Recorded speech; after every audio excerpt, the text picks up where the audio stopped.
இன்றைய முக்கிய நிகழ்வுகள். சென்சார் போர்டு பாஜகவின் அடிமையாகிவிட்டது. முன்னாள் முதலமைச்சர் நாராயணசாமி குற்றச்சாட்டு.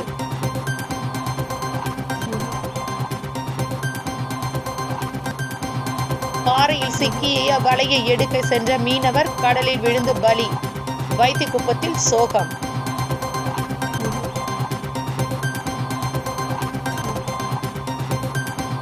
அரசுக்கு எதிராக மகளிர் காங்கிரசார் உண்ணாவிரதம்.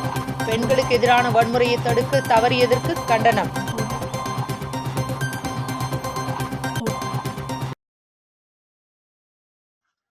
புதுச்சேரியில் பொங்கல் பண்டிகைக்கு ரூபாய் 10,000 பரிசு தொகையாக வழங்க வேண்டும் எனவும், போலி மருந்து விவகாரத்தில் சிபிஐ விசாரணையில் எங்களுக்கு நம்பிக்கை இல்லை.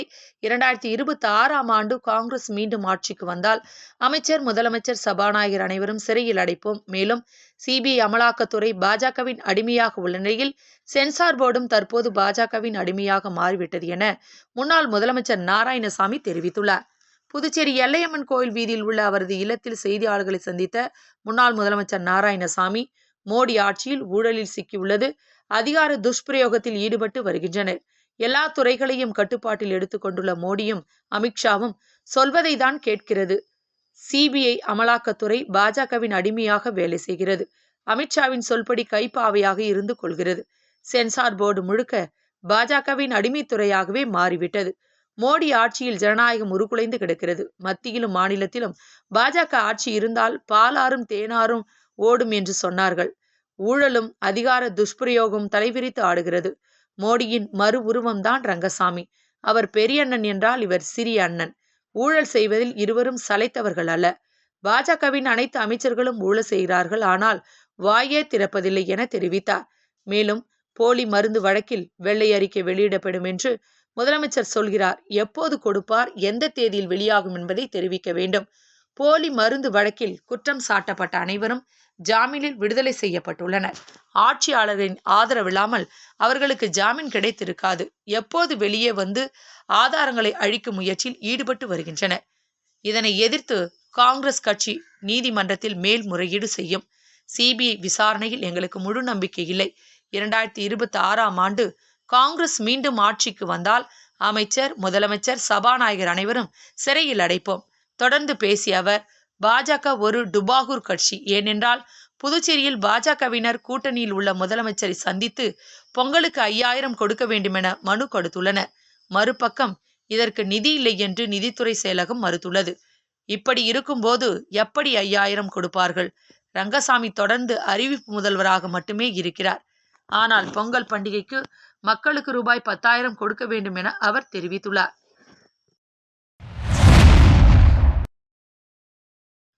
புதுச்சேரியில் அதிகரித்து வரும் பெண்களுக்கு எதிரான வன்முறையை தடுக்க தவறிய பிஜேபி, என்ஆர் காங்கிரஸ் அரசை கண்டித்து புதுச்சேரி மகளிர் காங்கிரசார் உண்ணாவிரத போராட்டத்தில் ஈடுபட்டனர். புதுச்சேரியில் பெண்களுக்கு எதிராக அதிகரித்து வரும் வன்முறையை தடுக்க தவறிய பிஜேபி, என்ஆர் காங்கிரஸ் கூட்டணி அரசை கண்டித்தும், தொடர்ந்து ரெஸ்டோ பார்களுக்கு உரிமை வழங்கப்படுவதை கண்டித்தும், காவல்துறை உயர் அதிகாரியால் பாலியல் தொல்லைக்கு ஆளாக்கப்பட்ட பெண் காவலருக்கு உரிய நியாயம் கிடைக்க வேண்டும் என்பன போன்ற கோரிக்கைகளை வலியுறுத்தி புதுச்சேரி மகளிர் காங்கிரஸ் சார்பில் உண்ணாவிரத போராட்டம் இன்று நடைபெற்றது. புதுச்சேரி மகளிர் காங்கிரஸ் தலைவி நிஷா தலைமையில் அண்ணா சிலை அருகே நடைபெற்ற உண்ணாவிரத போராட்டத்தில் 100க்கும் மேற்பட்ட பெண்கள் கலந்து கொண்டு கோரிக்கைகள் அடங்கிய பதாகைகளை கையில் வைத்துக் கொண்டு உண்ணாவிரத போராட்டத்தில் ஈடுபட்டனர். தொடர்ந்து செய்தியாளரிடம் பேசிய அவர், காவல்துறையில் பணிபுரியும் உயர் அதிகாரியால் பாலியல் தொல்லைக்கு ஆளாக்கப்பட்ட பெண் காவலருக்கு உரிய நியாயம் கிடைக்க வேண்டும், காவல்துறை உயர் அதிகாரி மீது நடவடிக்கை எடுக்க வேண்டும் என வலியுறுத்திய அவர், பெண்களுக்கு எதிரான குற்ற சம்பவங்களை புதுச்சேரி ஆளும் பாஜக, என்ஆர் காங்கிரஸ் அரசு கண்டு கொள்ளாமல் இருப்பது வன்மையாக கண்டிக்கத்தக்கது என்றார்.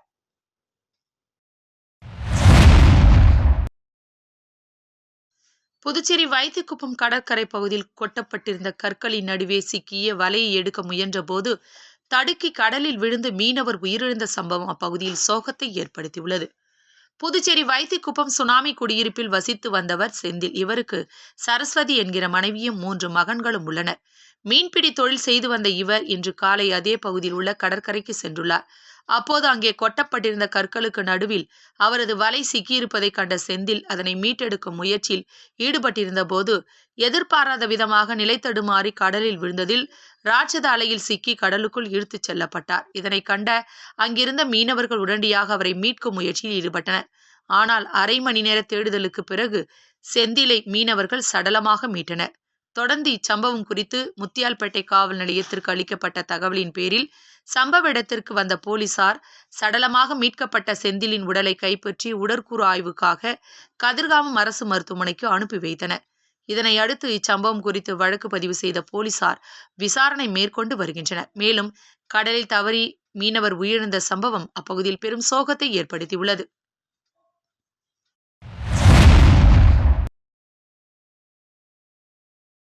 புதுச்சேரியில் லட்சிய ஜனநாயக கட்சி ஆட்சிக்கு வர வேண்டும். ஜோஸ் சார்லஸ் மார்டின் முதல்வராக ஆக வேண்டும் என அனைத்து தரப்பு மக்களும் விரும்புவதால் 2026 ஆட்சி மாற்றம் உறுதி என லட்சிய ஜனநாயக கட்சியின் மகளிர் அணி தலைவி பிரபாதேவி தெரிவித்துள்ளார். இதுகுறித்து செய்தியாளர்களை சந்தித்த லட்சிய ஜனநாயக கட்சியின் மாநில மகளிர் அணி தலைவி பிரபாதேவி, புதுச்சேரியில் வறுமை கோட்டிற்கு கீழ் உள்ள குடும்ப தலைவிகளுக்கு வழங்கப்பட்டு வரும் மாதாந்திர உதவித்தொகையை 2500 ரூபாயாக உயர்த்தி முதலமைச்சர் ரங்கசாமி அறிவித்துள்ளார். இதற்கு லட்சிய ஜனநாயக கட்சி மகளிர் அணி சார்பில் எல்ஜேகே தலைவர் ஜோஸ் சார்லஸ் மார்டினுக்கு எங்கள் நன்றியை தெரிவித்துக் கொள்கிறோம். இது தலைவரின் அறிவிப்பு மற்றும் போராட்டங்களுக்கு கிடைத்த வெற்றி என்றும் அவர் முன்னெடுக்கும் அனைத்து போராட்டங்களும் வெற்றி பெறுகின்றது. அவர் அனைத்து குடும்ப தலைவிகளுக்கும் ஆண்டுக்கு 50,000 ரூபாய் வழங்கப்படும் என அறிவித்துள்ளார். ஆனால் முதலமைச்சர் தேர்தலை கருத்தில் கொண்டு லட்சிய ஜனநாயக கட்சி தலைவர் ஜோஸ் சார்லஸ் மார்டின் அறிவிப்பால் இதனை அறிவித்துள்ளதாக தெரிவித்தார். ஆனால் சிவப்பு அட்டை குடும்ப தலைவிகளுக்கு மட்டும் 2500 ரூபாய் என்பது இல்லாமல் அனைத்து தரப்பு குடும்ப தலைவிகளுக்கும் 2500 ரூபாய் வழங்க வேண்டும் என கேட்டுக்கொண்ட அவர், எங்கள் தலைவர் மகளிருக்காக பல திட்டங்களை அறிவித்துள்ளார். அவர் அறிவித்த திட்டங்கள் அனைத்தும் பெண்கள் மத்தியில் மிகுந்த வரவேற்பை பெற்றுள்ளது. தற்போது அந்த திட்டங்களால் ஈர்க்கப்பட்ட மகளிர் ஒரு மாற்று அரசியலை விரும்புகிறார்கள். லட்சிய ஜனநாயக கட்சி ஆட்சிக்கு வர வேண்டும் என நினைப்பதாகவும், இன்று ஜேசிஎம் என்பது ஒரு பிராண்டாக மாறிவிட்டது. அவர் முதல்வராக ஆக வேண்டும் என அனைத்து தரப்பு மக்களும் விரும்புகிறார்கள். எனவே 2026 ஆட்சி மாற்றம் நடக்கப் போவது உறுதி என கூறினார். தொடர்ந்து பேசிய அவர், என்ஆர் காங்கிரஸ் பாஜக அரசு இனிமேல் மக்களை கவரக்கூடிய திட்டங்களை அறிவித்து ஒரு பயனும் இல்லை. நாங்கள் அறிவித்துள்ள அனைத்து திட்டங்களும் செயல்படுத்தக்கூடிய திட்டங்கள். சொல் அல்ல செயல் என்ற எங்கள் தாரக மந்திரத்தை போல நாங்கள் ஆட்சிக்கு வந்தால் அனைத்து திட்டங்களும் செயல்படுத்தப்படும் என கூறிய அவர், புதுச்சேரியில் பெண்களுக்கு பாதுகாப்பு என்பது கேள்விக்குறியாக உள்ளது. அனைத்து துறைகளிலும் இந்த அரசு தோல்வியுற்ற அரசாக உள்ளது. என்ஆர் காங்கிரஸை மக்கள் வெறுக்க ஆரம்பித்துள்ளனர். 20 ஆண்டு காலம் புதுச்சேரி பின்தங்கியுள்ளது என்பதை மக்கள் உணர்ந்துள்ளதாக தெரிவித்த பிரபாதேவி, புதுச்சேரியை மீட்டெடுக்கவே எங்கள் தலைவர் வந்துள்ளார். அவருக்கு பக்க பலமாக மகளிர் அனைவரும் இருப்போம். எங்களுடைய ஒவ்வொரு போராட்டமும் வெற்றி போராட்டமாக உள்ளது. மக்களுக்கான போராட்டமாக உள்ளது. மேலும் லட்சிய ஜனநாயக கட்சியில் மகளிருக்கு சுதந்திரம் உள்ளது. எங்களால் தன்னிச்சையாக செயல்பட முடிகிறது என கூறினார்.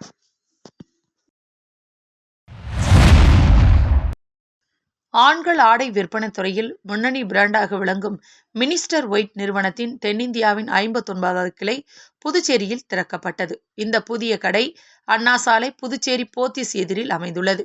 கடையின் தொடக்க விழாவை மினிஸ்டர் ஒயிட் பிராண்டின் உரிமையாளர் திரு போத்தீஸ் ராஜ் அவர்கள் திறந்து வைத்தார். விழாவில் சட்டமன்ற உறுப்பினர்கள் நேரு, சிவா மற்றும் புதுச்சேரி போத்தீஸ் பொது மேலாளர் பாலமுருகன் ஆகியோர் கலந்து கொண்டனர். இந்த கடையில் காட்டன் வேட்டிகள், பட்டு வேட்டிகள், சட்டைகள், kurta, cotton fabrics, linen fabrics, திருமண ஆடை தொகுப்புகள் உள்ளிட்ட பல்வேறு உயர்தர ஆண்கள் மற்றும் குழந்தைகளுக்கான ஆடைகள் ஒரே இடத்தில் வாடிக்கையாளர்களுக்காக வழங்கப்படுகின்றன. வாடிக்கையாளர்களின் தேவைகள் மற்றும் நவீன ஃபேஷனை கருத்தில் கொண்டு தரம், விலை மற்றும் தேர்வுகளில் தனித்துவம் கொண்டதாக இந்த புதிய கடை அமைக்கப்பட்டுள்ளது. தொடக்க நாளில் பொதுமக்கள் மற்றும் வாடிக்கையாளர்கள் மத்தியில் மிகுந்த வரவேற்பை பெற்றது. இந்த தொடக்க விழாவில் நகரின் முக்கிய வணிகர்கள் மற்றும் பிரமுகர்கள் கலந்து கொண்டு வாழ்த்துக்களை தெரிவித்தனர்.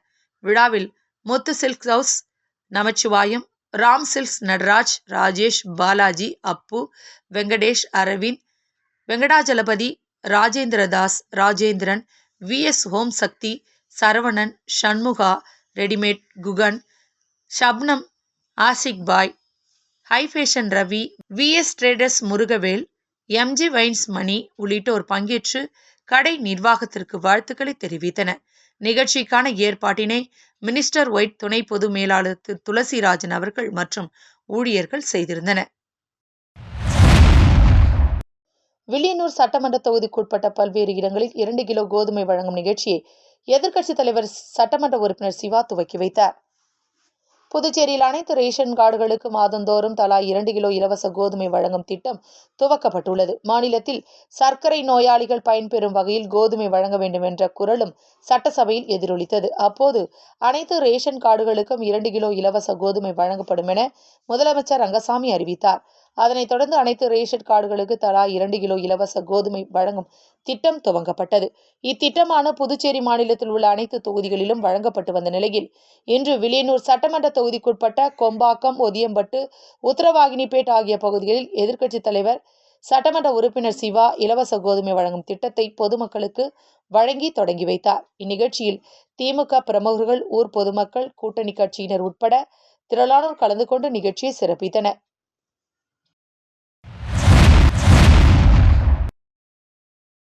போலி மருந்து உரிமையாளருக்கு உடந்தையாக செயல்படும் ஆட்சியாளர்களை வாழும் வரை சிறையில் தள்ள வேண்டும் என புதுச்சேரி மக்கள் முன்னேற்ற கழக தலைவர் பேராசிரியர் ராமதாஸ் ஆவேசமாக தெரிவித்துள்ளார். புதுச்சேரி மாநில மக்கள் முன்னேற்ற கழகம் சார்பில் நெல்லித்தோப்பு தொகுதியில் தேர்தல் பிரச்சார கூட்டம் நெல்லித்தோப்பு சுமங்கலி திருமண நிலையத்தில் நடைபெற்றது. தொகுதி பொறுப்பாளர் டெல்லி பாபு தலைமையில் நடைபெற்ற கூட்டத்தில் கழகத்தின் துணைத் தலைவர் நித்யானந்தம், பொதுச் செயலாளர் பேராசிரியர் ராஜன், மாநில செயலாளர் முனைவர் மோகனசுந்தரம், பொருளாளர் முனைவர் செல்வகுமாரி ஆகியோர் முன்னிலை வகித்தனர். கூட்டத்தில் சிறப்பு விருந்தினராக கழகத்தின் தலைவர் பேராசிரியர் ராமதாஸ் கலந்து கொண்டு சிறப்புரையாற்றி 300க்கும் மேற்பட்டவர்களுக்கு நலத்திட்ட உதவிகளை வழங்கினார். தொடர்ந்து கூட்டத்தில் பேசிய பேராசிரியர் ராமதாஸ், புதுச்சேரி மாநிலத்தை சிங்கப்பூராக மாற்றுவேன் என ஏமாற்றும் ஆட்சியாளர்களுக்கு வரும் தேர்தலில் சரியான பாடத்தை புகட்ட வேண்டும் என்றும், போலி மருந்து தொழிற்சாலை உரிமையாளருக்கு சாதமாக செயல்படும் ஆட்சியாளர்களை வாழ்நாள் முழுவதும் சிறையில் தள்ள வேண்டும் என கூறினார்.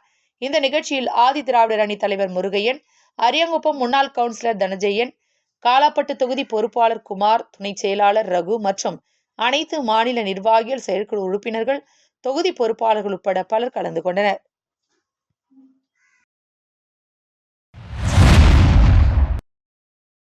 வில்லியனூர் அருகே உள்ள சுல்தான்பேட் அரசு மேல்நிலைப் பள்ளியில் பொதுத் தேர்வு எழுதியிருக்கும் சிபிஎஸ்இ 12ஆம் வகுப்பு மாணவர்களுக்கான வேதியியல் கருத்தரங்கம் நடைபெற்றது. புதுச்சேரி மாநிலம் வில்லியனூர் அருகே உள்ள சுல்தான்பேட் அரசு மேல்நிலைப் பள்ளியில் பொதுத் தேர்வு எழுத இருக்கும் சிபிஎஸ்இ 12ஆம் வகுப்பு மாணவர்களுக்கான வேதியியல் கருத்தரங்கம் நடைபெற்றது. நிகழ்ச்சிக்கு பள்ளியின் துணை முதல்வர் மோகன் தலைமை தாங்கினார். வேதியியல் விரிவுரையாளர் நிர்மலா வரவேற்று பேசினார். இதில் சிறப்பு அழைப்பாளராக கோர்க்காடு அரசு மேல்நிலைப் பள்ளி துணை முதல்வர் முரளி பங்கேற்று வேதியியல் பாடத்தில் எழும் சந்தேகங்களும் அதற்கான தீர்வுகளும் என்ற தலைப்பில் திரை இசை பாடல்கள் மெட்டில் பாடம் நடத்தி மாணவர்களின் ஐயங்களை போக்கினார். இதில் 12ஆம் வகுப்பு மாணவிகள் கலந்து கொண்டு தங்களது சந்தேகங்களை கேட்டு தெளிவு பெற்றனர்.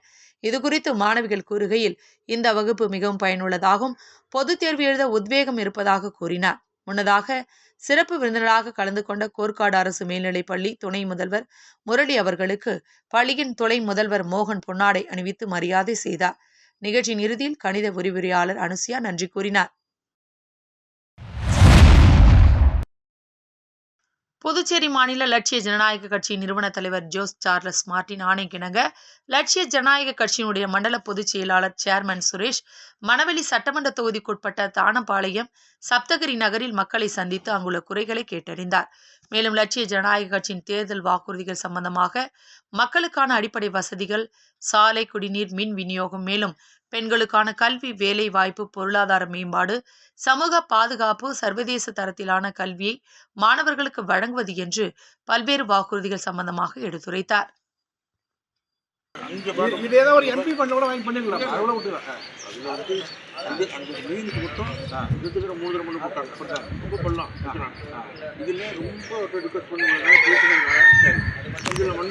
அவங்கள வந்து நிக்க சொல்லுங்க.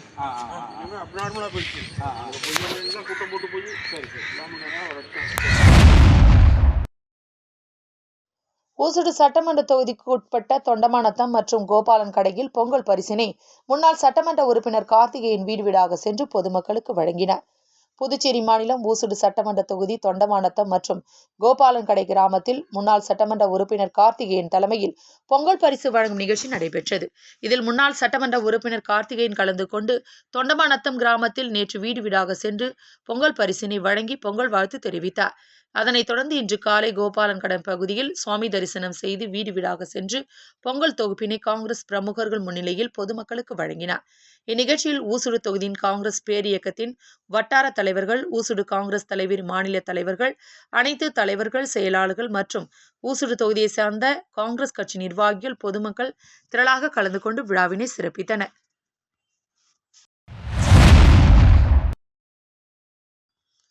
புதுச்சேரி மாநிலம் மணவெளி சட்டமன்ற தொகுதிக்குட்பட்ட TN பாளையம் கிராமத்தில் லட்சிய ஜனநாயக கட்சியின் தலைவர் ஜோஸ் சார்லஸ் மார்டின் மற்றும் தேசிய மக்கள் மன்ற தலைவர் ரீகன் ஜான்குமார் வழிகாட்டுதலின்படி மணவெளி சட்டமன்ற தொகுதி பொறுப்பாளர் சமூக சேவகர் முருகன் கிராமத்தில் உள்ள மகளிரை சந்தித்து லட்சிய ஜனநாயக கட்சியின் மகளிருக்கான நலத்திட்டத்தை எடுத்து கூறினார். உடன் கிராம பொதுமக்களும் இளைஞர்களும் கலந்து கொண்டனர்.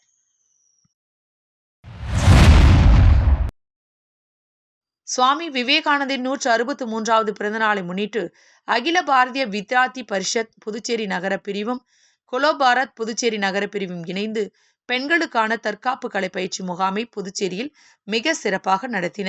இந்த பயிற்சி முகாமில் புதுச்சேரியின் பல்வேறு கல்லூரிகளை சேர்ந்த மாணவிகள் ஆர்வமுடன் கலந்து கொண்டு தற்காப்பு கலை பயிற்சிகளை பெற்றன.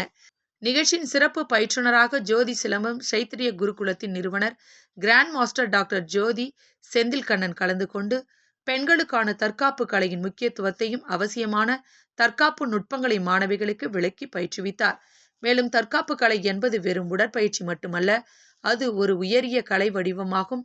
பெண்களின் தன்னம்பிக்கை, ஒழுக்கம், துணிச்சல் மற்றும் மன உறுதியை வளர்க்கும் சிறந்த பயிற்சியாகவும் விளங்குகிறது என்று அவர் எடுத்துரைத்தார்.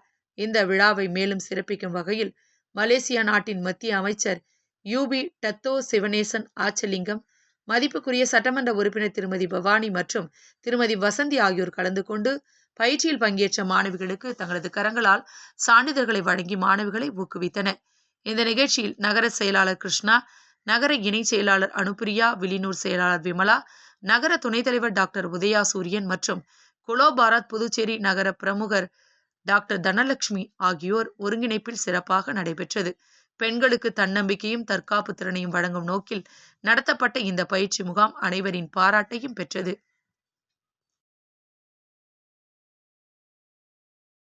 மீண்டும் இன்றைய முக்கிய நிகழ்வுகள். சென்சார் போர்டு பாஜகவின் அடிமையாகிவிட்டது. முன்னாள் முதலமைச்சர் நாராயணசாமி குற்றச்சாட்டு.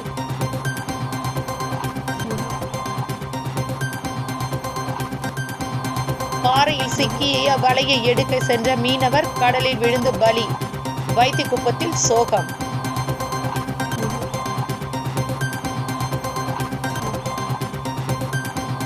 அரசுக்கு எதிராக மகளிர் காங்கிரசார் உண்ணாவிரதம். பெண்களுக்கு எதிரான வன்முறையை தடுக்க தவறியதற்கு கண்டனம்.